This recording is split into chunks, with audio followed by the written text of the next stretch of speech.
place des activités d'apprentissage en ligne basées sur la théorie de l'apprentissage explicite. Les perspectives actuelles de l'apprentissage en ligne reflètent la vision constructiviste du processus d'apprentissage. Plusieurs auteurs considèrent le constructivisme comme ayant l'influence la plus marquée en éducation et en conception de la technologie éducationnelle contemporaine. Certains auteurs soulignent l'importance de la construction collective des connaissances à travers un apprentissage actif qu'on peut décrire comme constructivisme social. L'apprentissage en ligne peut alors être vu comme un processus social et interactif basé sur la discussion et l'exploration d'idées par lequel l'apprenant analyse le langage et les actions d'un enseignant et des collègues plus aptes que lui ou qu'elle.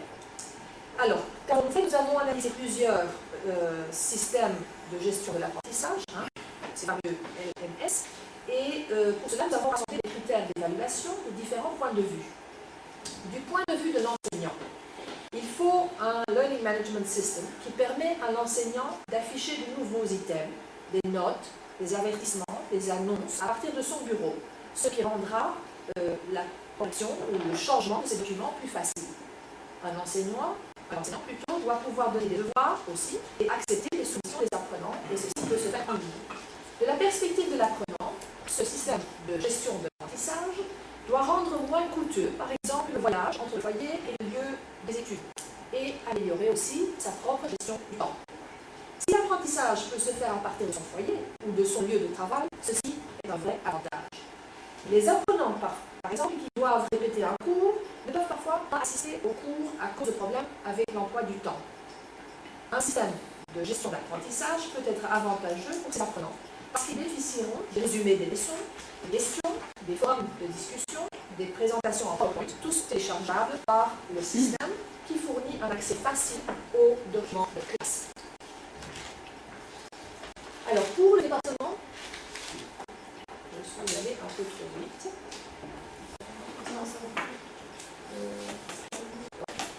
Alors, pour le département, pour les langues modernes, il y a plusieurs choses dans un système de gestion d'apprentissage qui sont essentielles. Donc, ce système doit pouvoir répondre aux critères suivants. Il doit pouvoir encourager le contact entre les apprenants et les enseignants et agir comme un médium pour l'interaction entre les deux parties prenantes. Il doit faciliter l'interaction et le dialogue qui doit dépasser l'environnement de la classe.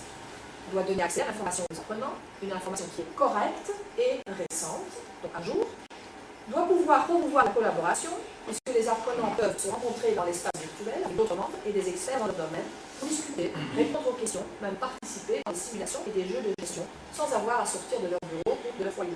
Et aussi fournir un accès sans limite de temps ou d'espace au contenu d'apprentissage et à l'administration de celui-ci. Alors, pourquoi est-ce qu'on a choisi Moodle? L'Institut à distance a fait ce choix et indirectement aussi le département a suivi cette même option pour satisfaire à nos besoins et guidés par les défis d'enseignement et d'apprentissage de l'Institut. Et vous voyez là que toute une liste de choses, de bénéfices qui nous ont fait choisir ce système. Sans entrer en détail, vous voyez que certains outils, comme la messagerie électronique, le dépôt de documents, la variété de ressources possibles, sont des éléments qui nous ont fait pencher dans ce domaine-là. Alors, quels ont été nos défis? Le plus grand défi avec les innovations techniques est d'abord la faisabilité budgétaire et l'acceptabilité des gens qui vont les adopter, les mettre en place et les utiliser, comme pour toute innovation. D'autres défis sont les suivants. Certains apprenants et enseignants n'ont pas assez de connaissances en informatique, et même si tous les apprenants passent par un cours de base en informatique dans leur première année d'études à l'université, ils n'ont pas nécessairement les compétences requises et n'ont pas nécessairement été en contact avec un système de gestion d'apprentissage, comme Moodle. Il y a des contraintes de temps. La plupart des enseignants enseignent à temps complet pour l'université, en plus des tâches qu'ils font au l'Institut, et n'ont pas toujours le temps de préparer le matériel interactif nécessaire pour l'enseignement en ligne. Il y a aussi le manque d'appui technique. Le manque de politique claire, comme déjà indiqué, ni l'Institut ni l'université n'ont une politique d'apprentissage à distance avec une stratégie d'apprentissage en ligne mixte bien définie. Il y a aussi le manque de calendrier, de plan d'action. Si on avait un calendrier avec des échéances précises, ça pourrait nous guider dans le processus d'adoption. Il y a beaucoup de problèmes d'attitude. Il y a souvent un manque d'enthousiasme de la part des enseignants pour essayer d'adopter une approche d'apprentissage moins directive, plus ouverte. Il il y a aussi l'écart entre la perception des apprenants vis-à-vis de la technologie et celle des enseignants, et cet écart continue à augmenter. Les apprenants et les enseignants voient et ont une expérience de la technologie très différente. Par exemple, et là on va retomber sur le fameux Facebook, les apprenants utilisent avec facilité, tous les jeunes gens seulement, c'est très bizarre, mais presque tout le monde, avec facilité utilisent les technologies sociales telles Facebook et d'autres formes, mais n'acceptent pas nécessairement des plateformes ou des technologies d'apprentissage en ligne. Alors, comment relever ces défis? Alors, pour là, on a utilisé, pour essayer de répondre à ces défis, on a utilisé deux moyens. On a utilisé des questionnaires et des entrevues semi-structurées, et les recommandations qu'on peut faire à partir des informations que nous avons récoltées sont les suivantes. Pour essayer de trouver une solution à tous ces problèmes, le département des langues modernes propose donc d'abord que l'université formule une politique par rapport au TIS pour nous guider. Nous avons identifié un groupe cible, et ce groupe travaille en collaboration avec les membres de l'Institut d'éducation à distance. Parmi eux, il y a des membres du département des langues modernes, des enseignants dans différents domaines, mais surtout dans le domaine du portugais, les tuteurs, etc. Nous avons déjà, et nous devrons encore, organiser plusieurs ateliers à propos de l'apprentissage en ligne et des systèmes de gestion de l'apprentissage pour sensibiliser tous les participants aux bénéfices de l'apprentissage en ligne, et probablement aussi pour changer le manque d'enthousiasme pour le projet de la part des gestionnaires, de certains enseignants et de certains apprenants.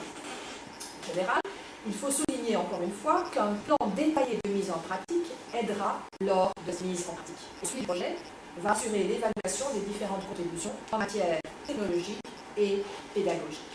En conclusion, l'apprentissage en ligne peut améliorer l'apprentissage traditionnel, et le système d'apprentissage a le potentiel pour éliminer l'écart entre les apprenants et les enseignants. Puisque Moodle permet le partage des ressources et aussi la mise en place d'un tel système ne demande pas de ressources technologiques révolutionnaires, il n'est donc pas tout difficile de mettre en place un tel système. En ce qui concerne l'apprentissage des langues étrangères, en l'occurrence le français et le portugais, les enseignants ont déjà les expertises nécessaires pour mener à bien la mise en ligne d'activités et de ressources d'apprentissage. Le programme de portugais, tel qu'a été conçu par le département, et la mise en action par l'Institut, étant des projets pilotes au sein de l'Université du Swaziland. Les outils de communication de Moodle permettent un apprentissage à distance avec les apprenants et les tuteurs au Swaziland et les enseignants au Mozambique. Nous espérons que les expériences dont nous avons déjà pu bénéficier pourront créer d'autres communautés de pratique à l'intérieur de l'université qui guideront les enseignants et les apprenants moins expérimentés à travailler avec les experts dans la mise en pratique de l'apprentissage en ligne mixte. Nous sommes néanmoins conscients des défis qui nous devancent. Un système de gestion d'apprentissage est une innovation dans l'environnement d'apprentissage actuel de l'Université de Swaziland.